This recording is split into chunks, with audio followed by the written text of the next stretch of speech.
Väga paljud inimesed on kirjutanud mulle murega, et millist välku osta. Selle video eesmärgiks ongi võib-olla see, et milline võiks olla sinu esimene välk. On ta siis kaamerapealne või välk kodustuudiosse või isegi väiksesse nii-öelda pisikesse päris stuudiosse. Mina üritaksin välkude puhul endale selgeks teha, mida mul täpselt vaja on. Et välke on päris palju erinevaid, võimsused välkudel on erinevad, hinnatasemed on erinevad, et selgita välja, mida sul täpselt vaja on ja mille jaoks. Miks meil üldse sageli välku vaja on?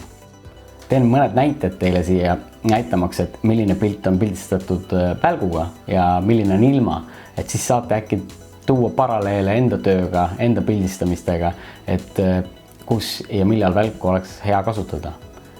Mina näiteks kasutan välku väga sageli siseruumides toodete pildistamistel, viimati siin isegi päikseloojangu ajal, kui pidin ühte autot pildistama. Et tegelikult välku võid kasutada igal pool, kui sa seda tahad. Muidugi fotograafid on väga erinevad, et mõnele meeldib ka ainult välguga pildistada nii väljas kui sees, et kasutabki igal pool pildi puhul välkusid. Mina toetun siin videos enda kogemuste peale ja räägin natuke täpsemalt, milliseid välke mina kasutan ja toon välja ka 3-4 välku, mida soovitada siis inimesele, kellel ei ole veel välk olemas. Alustame kohe kaamera pealsest välgust. Mina kasutan Godox V1. Ei olegi plaan teha siin täiesti toote tutvustust, vaid lihtsalt ära näidata mõned välgud, mida algajal või juba nii-öelda harrastaja fotograafil oleks hea osta. V1 on siis Godoxi toode. Sobib nii Nikonile, Canonile kui ka Fujifilmile. Tal on mõnus ümarpea. Ümarpea siis peaks nii-öelda välgu pildi tegema pisut pehmemaks ja hajutama seda valgust rohkem laiali. Sellel välgul on hea osta juurde näiteks sellised lisaasjad, et näiteks selline hajutusrõngas läheb automaatselt magnetiga siia peale. Teiseks on olemas selline snuut, kes teab, mis snuut on, siis on selline väikene välku suunav, kuidas siis öelda, koonus, mis käib siia välgu peale ja sellega sa saad väga konkreetseid pilte teha, näiteks väga konkreetsest asjast, et see välgu vihk nii-öelda suunatakse edasi. Siin paketis on veel olemas selline nii-öelda filtrihoidja, kus erinevad värvifiltrid kaasas, et saad siis välgu tooni omakorda soojemaks või külmemaks keerata, see käib lihtsalt siia ette. Lisaks on veel olemas kärg. Kärg on siis välgu ette käiv selline nii-öelda mesilaskärjetaoline asi, mis siis suunab välku väga konkreetselt ainult otse ühes suunas, et ei ole mingisugust välgu hajumist. Mina väga palju neid erinevaid väikseid vidinaid ja asjakesi ei kasuta, et need seisavad mul üldjuhul kodus, et minu lemmik asi on see nii-öelda hajuti, mis siia välgu peale käib. Et see on mul alati pildistades peal. Muidugi välke on ju palju, eks on Canoni enda omad, on Nikoni omad, on Sony omad, et eks igaüks peab mõtlema selle peale, et kas osta näiteks mingi muu brändi välk endale, kui sul endal on Canon, et võib-olla mõni tahabki lihtsalt, et mul on Canoni kaamera, siis mul peab olema ka Canoni välk või Nikoni kaamera, Nikoni välk. Minu puhul see ei kehti ja ma olen aru saanud, et see näiteks Godoxi V1 on kaamera pealseks välguks super hea. Miks mulle V1 veel meeldib, on see, et mina näiteks igal pool välipildistamistel kasutan sellist toodet nagu Godoxi AD200. See on siis nii-öelda kaasas kantav välk, mida ma kasutan ka toas näiteks mingisuguse toote pildistamistel. Olen üritustel väga palju kasutanud, panen siis nii-öelda kaamerast eemale see välk, et püüda üldist atmosfääri. Ja miks ma just rääkisin siin sellest V1-st on väga hea asi, et kõik ühilduvad tänu saatjale omavahel. Et ma võin panna näiteks need kaks välku, mis mul on V1 ühte nurka, teise nurka ja mul on veel kaks nii-öelda Godoxi AD välku, siis need panna veel omakorda 4. ja 5. nurka, et need omavahel välgud ühilduvad väga hästi. Ja minu jaoks on AD200 võimsus piisav. Muidugi selle välguga ei pildista üle päikest õues olles ja päise päeva ajal on sellega üpris raske pildistada, sest see välk ei ole piisavalt tugev. Selle jaoks, et õues pildistada, on mul olemas tegelikult siin selline Atlas 600, on ka nii-öelda ilma voolujuhtmeta akuga välk, on siis 600, siin AD on 200 võimsuse poolest. Miks mulle see välk ei meeldi, ta on suur ja teda kaasas kanda on üpris raske. Sellepärast mulle meeldib alati 2 AD 200 kaasa võtta, sest nad on väiksed ja minu vajadustele täiesti piisav. Atlas 200 puhul on siis tegelikult väga mugav see, et sa saad selle muuta väga lihtsalt ka tegelikult nii-öelda stuudiovälguks või stuudios kasutavaks välguks, et tal on olemas selline kinnitus, mille sa pead muidugi väikse lisaraha eest juurde ostma, aga see on igati väärt asi, et selline välgu pea külge käiv kinnitus, et siit käib välk tegelikult, eks ju, välja ja siis on selline kinnitus, kuhu välk sisse läheb.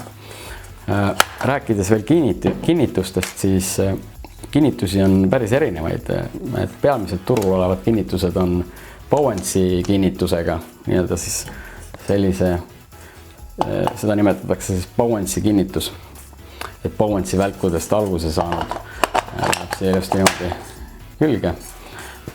Kui me räägime Elinchromi välkudest, siis Elinchromi välkude kinnitus on hoopis teistsugune, et selline nii-öelda, ma ei oskagi öelda, teistsuguste nagadega, et Bowensi ja Elinchromi kinnitus, need ei ole samad, et sa pead kindlasti teadma, mis kinnitus sul välgul on või mis kinnitust sul vaja on selleks, et siis näiteks sellist softboxi ehk siis sellist ruuthajutit enda välgu ette keerata.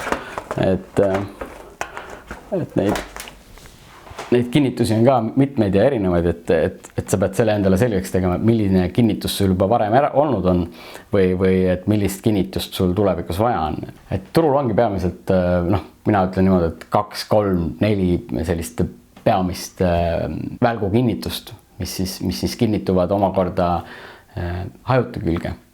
Mina suuresti kasutan Bowensi kinnitust, on olemas veel Elinchrom Profoto, mis on omaette klass ja väga hea välk ja väga võimas välk ja üldjuhul kasutavad seda professionaalid, kellel on vaja, et pilt oleks alati ühesugune, alati ühe samasuguse värvitemperatuuriga, sest me teame, et tegelikult välgul võib olla ka erinev temperatuur, mis siis omakorda võib mõjutada sinu pilti, kui sa näiteks teed professionaalset tootepilti.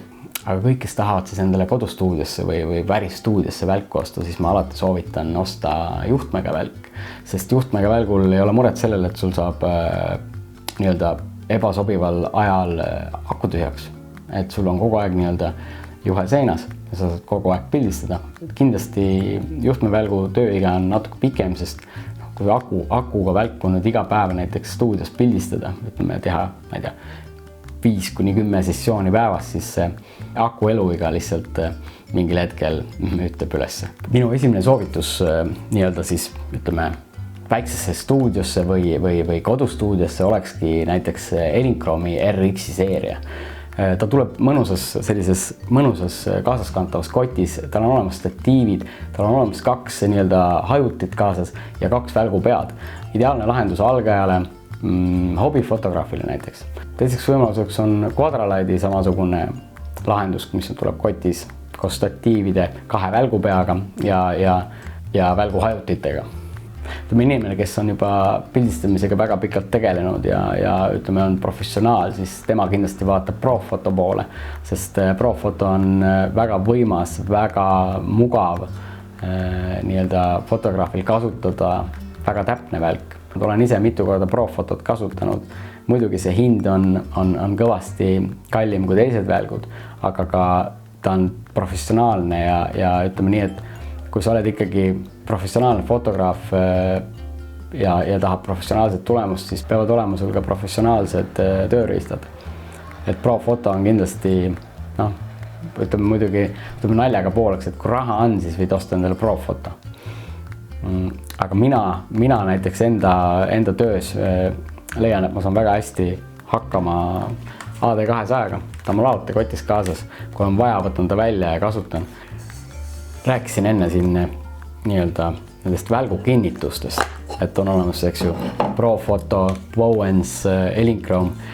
Mina üldjuhul kasutan Bowensi nii-öelda välgukinnitust, et see läheb statiivi peale, siia läheb välk vahele ja siia omakorda siis ette saab panna erinevaid nii-öelda välguhajuteid. Et näitan seda ka korraks. Näiteks mina kasutan väga tihti sellist Flexa 120 Quadralite'i Octat. See on siis Bowensi kinnitusega.